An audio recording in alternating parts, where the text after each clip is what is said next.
Welcome back to Tackle Talk Live. I'm Ranger Diver Pro Staffer Steve Graff, along with V&M General Manager Kevin Jean, and we want to apologize. We've had some audio issues. Hopefully we've got those corrected now. Hopefully the signal and the sound is a lot better than what you were hearing the first interview with Daryl Gleason. But right now, on the phone, we've got Casey. Casey Burly, I mean, back-to-back 30-pound sacks, back-to-back weeks on Sam Rayburn. Steve, if one 30-pound sack, one is an achievement, a couple here and there, but back-to-back weekends of 30-pound sacks, that's impressive. That's called a habit. Yeah. Casey, you on with us? Yes, sir, I'm here. Man, how's it going? How's life treating you back-to-back weekends of 30 pounds? It feels great. Back to reality right now, though. I'm back at work, my 8 to 5 job, so I'm ready to get back up to Bass Champs this coming up weekend and cross my fingers. Well, one more victory, especially at Bass Champs, you can retire, right? Take a month or two off anyway. Yeah. I don't know. My fiance's already taken all my money, so. Oh, there you go. Understand that. Well, you and Josh obviously have had a pretty good run the last couple of weeks, Casey, and just looking at the standings here and how you finished, you had a big fish of 8.27. Tons of 6, 7s, and 8s were weighed in at Rayburn. It looks like Rayburn, based off the weights, I mean, look, good gosh, it took 17 and a half from 15th on up. Looks like the fish are really starting to turn on now at Rayburn. Yes, sir, it does. At the beginning of the year, it was a real struggle to find them groups of 4-pounders, group of 3-pounders. It seemed like they're all just spread out. But this past 2 weeks, it really seemed like they're actually grouping up, and now you're starting to see, I think 9 pounds was the first BFL check. Yeah, it was. Now you've seen it increase now. Now it's 17 pounds. It's a team tournament, but you've seen the weights starting to increase a lot. Yeah, they jumped up a little bit. Well, Casey, I know you're an offshore guy, and that's what you like to do. And I'm just talking with you, over the past week or two. I know that's what you've located these fish. Mm-hmm. Now, my question: so you've had 30 pounds last 2 weeks. Is this one spot? Is this a technique? Is this something you're doing? Kind of break down for us what exactly you've got going on. We actually have 2 spots. They're both way up the lake. Me and my buddy, we decided to look at a graph one day and said, where would you not go? I said, way up north. So we were trying to get away from the crowd. So we went way up north, and we got lucky. We stayed on the main river. We're trying to find the fish that come off the main river channel and wanting to go towards the bank. Yeah. Right. Well, God blessed us, and we graphed over the right spot. We graphed over this brush pile, and I've seen it a million times, and you see all these dots everywhere all over your screen. I told Josh, this is not bass. This is not it. So we turned around. This is practice for the Triple T. And sure enough, he threw a football jig, 5/8. I think it was sprayed grass. Flat line right in the middle of it. He says the hook, catches a 4.5 pounder. I said, let's try not to cast in the brush pile. Well, he cast it off to the side of it. He catches a 3.5 pounder. I was like, okay, maybe this is a deal. So we started graphing around more in the area, finding more brush piles. Ended up catching a 3-pounder here, 3-pounder there. So, well, we're done. I think this is it. We didn't think nothing of it like this is a mega school of biggins. We just thought it was a pattern. So we go back into the tournament in Triple T, not knowing what's going to go on. So we go to the spot. Like, well, let's go to where we sell the most fish on that brush pile. And sure enough, we pull up at, 7:30, 8 o'clock. We're a late boat number. We didn't get a bite. I said, yep, it's too good to be true. Let's just go to the bank. So what do? We go to the bank, start throwing square bills, traps. We don't boat a fish, and it's like 10:30, 10:45. Wow. We said, well, let's go back to the spot because we found them late in the day. So we went back to that brush pile. We graph over it. We don't see a fish. We're like, well, let's just go ahead and throw a crankbait in there. Sure enough, my first cast, I catch a 4.5 right off the side of the brush pile. I didn't hit it. Caught a 4.5. My buddy throws back in there, literally doubles up on 2 7s. We thought he got hung up in the brush pile. He bows into it. He goes, "This is a giant, and it's not moving." I said, you're hung in the brush pile. Well, sure enough, they come up to both of them come to the top of the surface, and we get the net. I net them. Luckily on first try. But when I went to go lift them out, one 7-pounder came off, and one of them stayed in the net. I was like, so you had a 7-pounder on the front hook and a 7-pounder on the back hook? Yes, sir. Oh, my God. Well, we think it's – I've never seen it before. I've seen it on smaller fish like your 2-pounders. Yeah. But never seen it with 2 megas. Steve, they had 14 pounds in one cast. Yeah. And after that, we hit a flurry. We caught a couple 3-pounders, a couple 4-pounders. At this time, we probably caught 6 fish, the biggest one being 7 pounds at the time. Then the flurry kind of slowed down. We roughly have 23 pounds at this time in Triple T. So I took a football jig, cast it in there. I caught 2 4.5s back-to-back casts. And I say the flurry ended, but it slowed down every cast. Mm-hmm. But catch 2 4.5s, call 3-pounders out. Well, me and Josh were trying to calculate, like what do we have? This happened in all 45 minutes. So we calculated we have about 28 pounds with 2 4.5s is our smallest fish. I said, we need one more coal. Just one more, because Rayburn's been on the tough end at this time. Because I know Anthony Sharp had a 40-pound stringer. And I was like, well, I think we need to hit 30 at least. Well, around 2 o'clock, we decided to throw a crankbait on a different spot around another brush pile. I ended up catching an 8.5. And that caught our last 4.5-pounder. Now, you said a different brush pile, Casey. Is this same vicinity? Is it 50 yards down the bank? Did you make a run? No, it's same vicinity. Yeah. Just a different, I don't know if it's a drain or a creek coming off the main river. This is all main river fish. Right. I think they're finally coming out of the main rivers. Right. Yeah. Right. Right now. Well, let me ask you this, and of course y'all had that. Y'all had 30 that weekend. You had 30 this past weekend. So, yes, Outlaw Outdoors. Did you catch as many? Do you feel like they're starting to go away from you? How's your feeling on those fish there? Well, like I said, we had this one flurry in the Triple T, and it lasted 45 minutes, I would say, to an hour. Right. Well, this time in the Outlaw event, we said, okay, let's go back to the spot. We didn't go straight there because, we had Shook and them behind us in boats. We're boat 170, they were 175. And, you had the record holder sitting right behind us, so people were probably eyeballing them. And I don't think they even know who the heck we are. But I was like, in case someone is following us, so happens, let's just go to a random spot.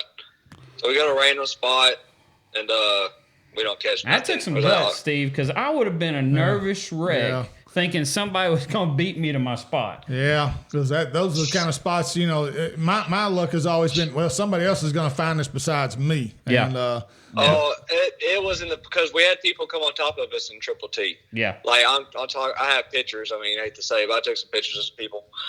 They got real close in the Triple T. But anyways, we knew it was a timing deal, though. We figured that out. Yeah. From the practice day in Triple T, we knew it had to happen mid-morning. Yeah. It has to. We never got to do it one time early. So we messed around, tried to get a limit. Again, I think we caught 2 little squeakers on crankbaits. Now how deep were these fish, Josh? Casey, how deep were they? These fish are sitting in 16 foot of water. Okay. What's the water temp over there? Or, the area y'all 50, fish on? 55. Yeah, I know you said you were north, so. Yes, it started 55 degrees on Outlaw Outdoor morning. Yeah. And went up north. Sure enough, we get there around, 8 o'clock-ish. We're still late boat number, about at 8:30-ish. Sure again, same thing happened. Start throwing crankbaits. Don't get no bites. We're like, well, they're gone. That's what we told her. They're gone. It was a luck deal. Cool. So we go beat the bank. I was like, I'm going to throw a spinnerbait and a chatterbait. Let's go. We got to cover water and catch some fish. Well, I catch a crappie after 10 minutes of doing it. I catch a big old crappie on a spinnerbait. I said, screw this. I'm not a shallow guy. I can't do this. Have no confidence. We're going to grind out deep. So we tie on every deep bait we put on the front deck. We took all of our shallow stuff, put it in the rod locker, said we're going to do or die. Well, as soon as we got back to that spot, actually my uncle Michael LaFleur, he texted me, said, hey, y'all got y'all started yet? I said, no, not yet. And I texted him back 5 minutes later after that and said, hey, we got 23 pounds already. It happened that quick. Wow. It was literally a 30-minute difference between when we left that spot, went back, and they're already fired up. I think it's how they position on the brush pile. And Casey, it sounds like I'm not a big deep water guy. I've fished a little bit with Kevin out deep, and he's taught me a lot about fishing deeper than I'm a shallow water guy. But it sounds like the deep bite is 9 times out of 10, it's a timing thing. 100%. Yeah. Like, that's what I'm very blessed. Like, God blessed us to hit that brush pile at the correct time. Exactly. Yeah. An hour earlier, you'd have never known them fish were there. Exactly. We would have said, oh, that's just another bunch of catfish, bunch of carp, bunch of goo. We just left. Yeah. We would have left. But in the Triple T, we went back and had a 15-minute flurry. And we had 23, 24 pounds. And that's losing. I lost about an 8-pounder at the boat. Mm-hmm. I don't know if y'all look in the picture or not, but there's a pretty good size difference in tallness between me and him. He's 6'3" and 5'8". Well, he's standing in the cockpit, like in the bottom of the Ranger. And I said, I got a big one. And I horse them in. I mean, I do. So I'm reeling. I pretty much got an 8-pounder skiing on top of the water coming. I said, here he comes. Well, when I went to go pull him into the net, I hit him right between the eyes with my rod. Oh. And I got slack in my line, and she kind of just swam off. Oh. I was like, there goes our 30 right there. There it is. We're done. Well, sure enough, we fished a little bit longer. I think a 3-pounder might be our smallest fish. And again, we went back to the football jig. We threw the box worm, the wild thing worm. Yeah, we threw that, but it just seemed like they didn't want nothing that big. So we went back to the football jig. We caught another 4.5 that called out one of our 3-pounders. Then we said, okay, let's go back to the bank. Because it was warming up. I mean, we had to take off all of our bibs. It got real hot. Mm-hmm. Went back to the bank. I don't think we caught another fish at the bank. So we went back out deep around 2 o'clock. We weighed in at 4 o'clock. And sure enough, I hate to say it, but I got my butt whipped on the second flurry. My buddy catches it with the crankbait. He catches one at 7 pounds. I nut it. Only one this time. Only one 7-pounder. Yeah. He caught a 7-pounder. Then I casted, as soon as he had the hook, I casted my crankbait in, and I got the net. I netted it. Well, while I'm trying to get his net out, or his fish out of the net, he's reeling my crankbait in. And sure enough, he goes, I got another one. So what do you mean you got another one? And sure enough, it was another probably 6-pounder, but we did not boat this fish. Didn't boat it. She came up. It was weird. Like, she just threw it out of her mouth, and she just floated there for about 5 or 6 seconds looking at us. Wow. Like, well, maybe we got 30. Yeah. And about 10 minutes later, he catches, I think a 4.5 was our smallest. I think we made like a 2-ounce coal. Right. He caught another decent little 4.5-pounder that called that one out, and that was our day. We had 2 little flurries in the Outlaw Outdoor event that lasted about 15 minutes each, and luckily we capitalized on most of the big bites. You could order pizza and set it at the boat ramp. Oh, we couldn't. Well, I guess we could have if we known 24 pounds would be in second. Yeah. But we were nervous because we were like, we just missed 2 fish, and it's going to cost us the tournament. Somebody else, because me, Brian Shook, and Danny, they catch more 30-pound bags than I know, and they just caught 50 pounds the weekend before. Yeah. I wasn't safe. I was like, no, because the 2 previous weekends it took 40 and 49. So you don't feel exactly safe, so. but you're feeling pretty dang good. That's crazy at Raven now. When you don't feel safe with a 30-pound bag. Yeah. You don't. But we were like, we came here when we wanted to do. We wanted to make a statement, and we caught our 30. We want to be them guys that catch 30 one weekend and 0 the next. Yeah. Right. Type of deal. So we at least wanted to try to catch a 20-pound bag, and God blessed us with 2 more big fish that helped us on that. Wow. Well, congratulations, man. Casey, y'all did a great job. And, I'll be over there for the ABA in, I think, 2 weeks. I don't know if you fish into the ABA stuff or. I do every now and then. And but anyway. If he weighs in another 30-pound stringer next week at Champs, I'm saying he's going to be at the ABA, Steve. Yeah. That's what I'm worried about. To go back on your statement, I think my fish are leaving. Right. I honestly do, because the flurries went from an hour long one weekend to 15 minutes. Yeah. So I think they're just moving through, and we got lucky and caught a second wave of fish coming through at the end of the day in Outlaw. Right. You So know, I think they're leaving, and Casey, I'll be on the bank. Casey, I've talked to Castledine over the last couple of years, and I was sick and tired of weighing 14, 15-pound bags at Rayburn. I couldn't see straight. And you're either right at the money line or you're out of the money completely with 14 or 15 pounds at Rayburn. And he told me, you got to get off the bank. He said, Rayburn is a place you got to get off the bank. He said, Toledo, you can get away with that, and you can win tournaments at Toledo. But he said, Rayburn is different. And he said, I don't know why, but the fish relate to deeper water there, the big fish especially. And it is crazy. I bought my boat brand new at the end of 2017. I bought it with maybe 5 hours on it. I think Cliff Brown from Texas Boat World broke it in. That's about all he did. Mm-hmm. From the end of September in 2017, I have put 520 hours on my motor.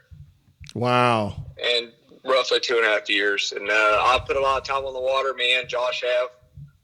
And it's finally paying off a little bit. Now, let me ask you this. Are as much time as you've been spending deep, are the same spots panning out, or are you having to find new spots pretty much every time? New spots every year. Now, yes, you have them spots that you can maybe catch a 4-pounder at. Right. But I hate to say it, with people that like to fish your holes, when they watch it, the bent pole pattern, yeah, you really can't rely to go back on that spot the next year because there's going to be boats all over it. Right. And the water's fluctuating so much, and grass, no grass, level, and it makes it tough. Yeah, it does. Yes, it makes it tough to find the same deep holes every year. Right. Well, Casey, look, man, we appreciate you coming on and breaking it down for us, and man, best of luck. Of course, you guys will be heavy favorites coming into Bass Champs this week, so best of luck there, man, and hope you pull it off again. I hope we do too, but I doubt it. My humble pie's coming. I understand. It's like a buddy told me one time, ride that horse while you can, because one day you get Yes, bucked sir. off. Yes, sir. Casey, we Thank you appreciate for it, man. having me. Have a good day. All right. Casey Burly and Josh Rogers had obviously a great event, 30.15, and Phil Addison and Dean Wood came in second on this outlaw outdoor team tournament, 24-10. Matthew Armid and Jared Williams finished third with 23.56. Tracy Fair and Spencer Fair finished fourth with 21.32, and Jeff Bridges and Kevin Walker rounded out the top five with 20 pounds, 11 ounces, and after that was 19 and below from 6 on down. So, Kevin, again, just Sam Rayburn continues to shine. It really does, Steve. You know what has shocked me? This is the third week in a row we've had a winner on from Sam Rayburn. Had Anthony Sharp. We had Danny Isles last week and Casey Burly. And Steve, I was really not expecting any of them to really break it down like they all have. Yeah. And, and I've asked before the show, all three of them, look, we're not looking for secrets to this. We just want to pick your brain on how this happened. And Casey, just like the other two before him, they completely spilled the beans. Well, and the reason why I asked Casey the question I asked him was, about the deep and shallow and making the comparison to Toledo Bend. A lot of guys that are like me that are not great deep water guys, I've always wondered, is it always just a spot? Is it always, even talking to Albert Collins, who is a great deep water guy and he's obviously one of the better sticks over there at Rayburn, knows the water really well. But what Casey alluded to was people hole jumping. Everybody that's fished with Albert has gone back to his stuff 3 years, 4 years, 5 years ago when Albert was kicking everybody's tail. Now he don't have that anymore. Yeah. No, and Casey was 100% correct. You have to find most of your new holes every year. One, water changes, this, that, and the other, but two, because of the amount of pressure, if you have a good year, like Casey is having, the amount of pressure, his fish, like he said, TTT, people know where you're fishing at. Exactly. And it's going to get more and more pressure. You almost have to find, new fish every year in deep water. I know Daryl does on Toledo. Yeah. It might last a couple months, but people's gonna hit it. There's no doubt about it. Let's switch gears here. Let's go back to Toledo Bend. Kevin, you and I participated in this event. I know for me, it was absolutely brutal for me. I had it was out of 5 days. I had the worst 4 days I probably ever had at Toledo Bend. I found the fishing very tough for me and what I was doing. I couldn't put anything together. But George Jean Jr., who actually won a tournament the weekend before, came in and won this event here at the BFL at Toledo Bend with 24 pounds and 2 ounces. Now, here's what's impressive about that, Steve. He had 5 for 24.2. Yeah. One of those 5 was a 14-inch Kentucky. Oh my gosh! So them other 4 were toads. His big fish wasn't even 7. Wow. So he had 4 6 pounders. Yeah. Wow. Yeah, pretty much. That's incredible. Pretty much. Dwight Abshire. I actually know him. He's from Santa Fe, Texas. He had 19.6. Third Kevin was Bart Stanzis. Yes. 17.8. From Brooklyn, Texas, 17.8. John Lafitte from Keithville, Louisiana.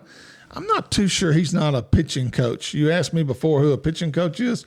That name is the same name that lives up around Mansfield. He's from that area. So John Lafitte, 17 pounds even. Josh Champagne was 5th with 16.9. You know, but Kevin, when I look at this, and this is something that we can get into maybe a hot topic down the road, you know, you look at the payback for the BFL. It's still not where it needs to be, is it? It's not, Steve. And well, they pay so far down the line. We've went there, and it's just I really enjoy fishing the BFLs, but you're 100% correct. It's that the payout is just not what it needs to be for the amount of fishermen they have fishing it. It's an opportunity to get to go to another level, another place for regionals. You know, you can qualify for that, and of course, there's only really this or ABA if you're looking to fish pro-am type events. That's really all we got. Right. And yeah. But I just when I looked at the money and I compared to Outlaw Outdoors, yeah, I know it's a team deal. Yeah. But I thought, man, for 150 something anglers in this event, and entry fee's not as expensive, Steve. When you think about a team event, just say $300, half of it's $150. Yeah. On the BFL side, it's $200 by yourself. Right. So you know, I hope with the new partnership and ownership MLF that hopefully some of that changes a little bit. I think it's going to have to. I know the FLW series is taking a hit this year already. There's been some guys not fish it and supposedly doing kind of like what I did. I boycotted last year because I was mad they went up on entry fees 2 years in a row. But they brought them back down. At least they're back down. At least they're back down. And, of course, we started out with 250 plus at the first Rayburn event. Now, this was tournament number 3 for the BFL. Mm-hmm. So a lot of guys have dropped. And plus, you had some conflicts with Bass Champs the last event 2 weeks ago. And it was just tough, Steve. It was tough this past weekend. Yeah, it was tough. It really was. When I look at how many 2-bag stringers were weighed in and how many zeros. Yeah. And I hate to call his name, but when the guy like Glenn Freeman zeros, that's a little earth-shattering. I don't know if Glenn fished, though. I bet he paid just to qualify for some. I don't know. I saw him practicing. Really? Okay, Oh, yeah, he came by me. We talked. Okay, well, we actually visited. You're right. I'm surprised. Phil Marks. Yeah. Well, I'll tell you this, and I had 2 for 7 pounds, one of my worst tournaments in a long, long time, and I did exactly what Casey said, where they caught 2. I caught 2 deep, 8 o'clock. I had a 4-pounder and 3-pounder. I caught out deep on a football jig, and I said, okay, putting everything else up. I'm throwing the football jig all day, rest of the day in the brush. I'm going to get 1 more fish and get a check. Yeah. I get 2 more fish, I'm in the top 10. If I get 3 more fish all day long, I have a chance at winning this thing. Yeah, exactly. So I put everything else up, and I gambled, and it did not pay off for me like it did Casey and them. It did not pay off. Well, to tell you how tough it was, 79th place all the way through 118th, which was the last place that caught a weight of fish. Less than 3 fish were weighed from 79th all the way through 118th. Steve, there was 158 boats. I weighed in 7 pounds, and I was in 61st or 62nd. Exactly. Like that. So it was brutal. It really was, and that's what hurt a lot of the amount of boats they had. I know that. I know a lot of people would have fished that they just simply said. I talked to several guys. Said I ain't caught fish 2 days. I'm going home. Yeah. You know. Right. So. Steve, another tournament that started up, something a little bit different. Bass. Let me get this right here. Yeah. Bass Cash Bash. Yeah. Started up on all lakes March 1st. I know Sam Rayburn has been going since January 1st. But as of March 1st, all lakes have started up. So you have the Louisiana Delta, Lake Eufaula over in Alabama, Sam Rayburn, Toledo Bend, Lake Gunnersville, where the Classic's going to be, and Lake Fork. Yeah. And Caddo Lake. Caddo Lake.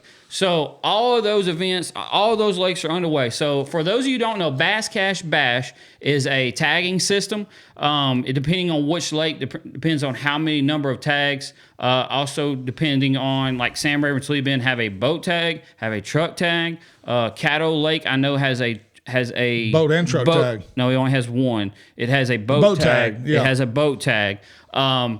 And so on and so forth, but you have to be registered. There has been 27 people on Sam Rayburn that have caught a fish this year that was not registered. Yep. That is $1,500 you are throwing away for a $50 entry fee. Now, I got a friend of mine, he caught 11 pounder on Caddo this week and was not registered. Oh, my Lord. But guys, go. Don't be that guy. Don't be that guy, as P.D. Vincent would say at Bass Cash Bash. Don't be that guy not registered, spend $50 at a chance to win a brand new boat, a brand new Dodge truck. Yep. Simply $1,500 just for catching a tag fish. Exactly. Don't be that guy. Go get registered, basscashbash.com, and you can select the lakes you want to fish and go from there. Yeah. So again, we want to thank you for tuning in this week. We really appreciate all the listeners, all the viewers, everybody that's tuning us in. We thank you. Real quick little follow-up numbers here. Over 1,100 followers are following Tackle Talk Live now. We got over 1,000 likes, and we had 1,380 views just from last week's segment. So we can't say thank you enough. We really appreciate the support, and continue to spread the word about our program. If you don't mind, we really appreciate it. Again, like us on Facebook and subscribe to us on YouTube. Make sure you click subscribe, and make sure you get all the updates that are coming up, and we're going to do another live show. And but we appreciate it. Again, we apologize earlier for some of the technical difficulties with our sound with Daryl Gleason interview. Kevin, at some point we may have to have Daryl back on to make sure we get that right. So. Yeah, we're going to get all this fixed, guys. Again, we apologize, and hopefully everything from here forward is going to be good moving forward. Yep. But again, thank you for tuning us in. We hope you will become a much better angler by watching Tackle Talk Live.